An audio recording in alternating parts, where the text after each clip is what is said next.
All right, so I took a break, got some more coffee. It's about 98 degrees right now.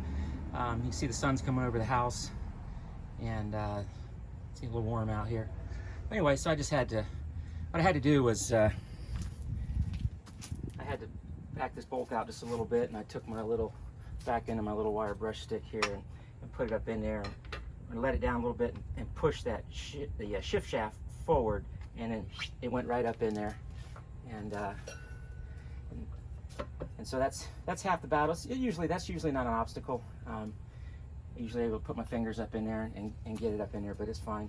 So as I start the bolts, and I'm probably gonna, this weekend, I'm gonna order another anode right here for the back of the boat, because this one, as I mentioned, is a little weathered. That's a little weathered. We'll put a nice new fresh one on there. I mean, it could go a lot longer.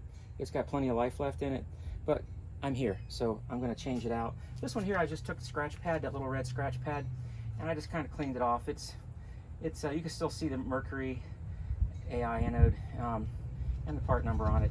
So it looks bad, but it's not. There you go. Put a little sweat on it there, and you can see it cleans up. So I'm going to leave these in place. It's important when you put these anodes on that the surface they connect to, either under the bolt head or right where it mounts, doesn't have paint on it, okay? Because it needs to conduct, right? It's a cathode, it's an anode. This is the cathode. Current comes through the water. Electrolysis. That's the reason you have these things, and that's how you keep your motor in good shape. It's a sacrificial anode, all right? And a lot of you guys know that, but for those of you that don't, there you got it. And they're all over the place. They're here, they're here, they're here. My Yamaha across the street, they have them in the cylinder head between the spark plugs. They got them everywhere. So those things have to be as part of a good maintenance routine. You have to have those things inspected. Usually if you take the time to pull one of those out, you have to replace it.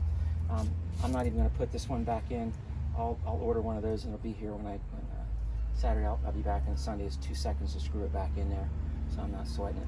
But I'll start putting all these bolts back in here, and we'll pull this thing up tight, take it out of gear, and I'm going to service the lower unit and put the hose on it and fire it up. So I don't know if I'm going to take these off and look underneath them.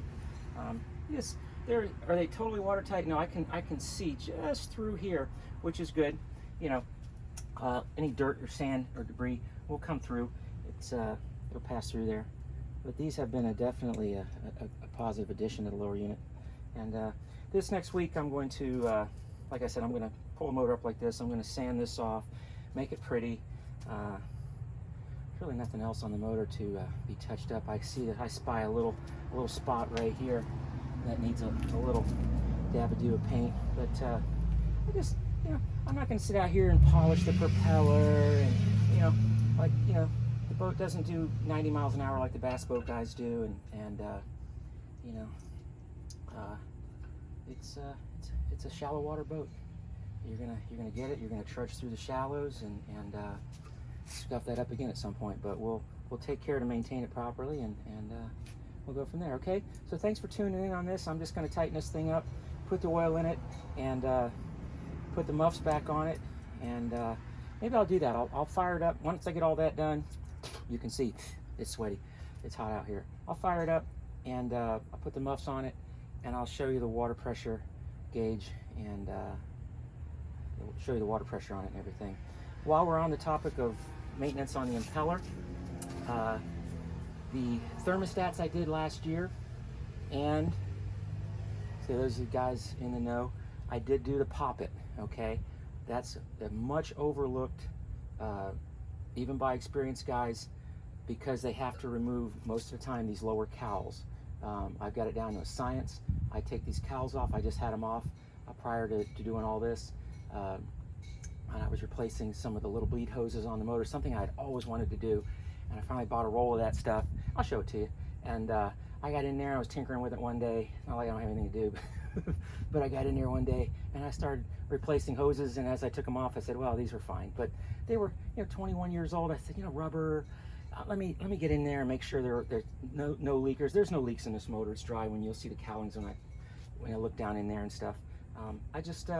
just something that was on my mind, and I thought about it. I said, you know what, I'm going to change those out so I don't lose any sleep over it, and I did that. So you'll see those and this. But the poppet valve was last year. The thermostats were last year. That's about it. And this thing every year. So some people say, you're overkilling it. You only need to do it, you know, every 2 years. And this, I don't even know where it went. It's over there on the ground. But you know, when those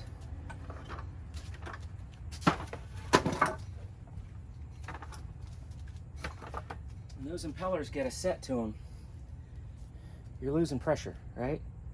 When they look like that, and the next season, you're missing an ear, right? And then that stuff, you know where it goes? It goes that way.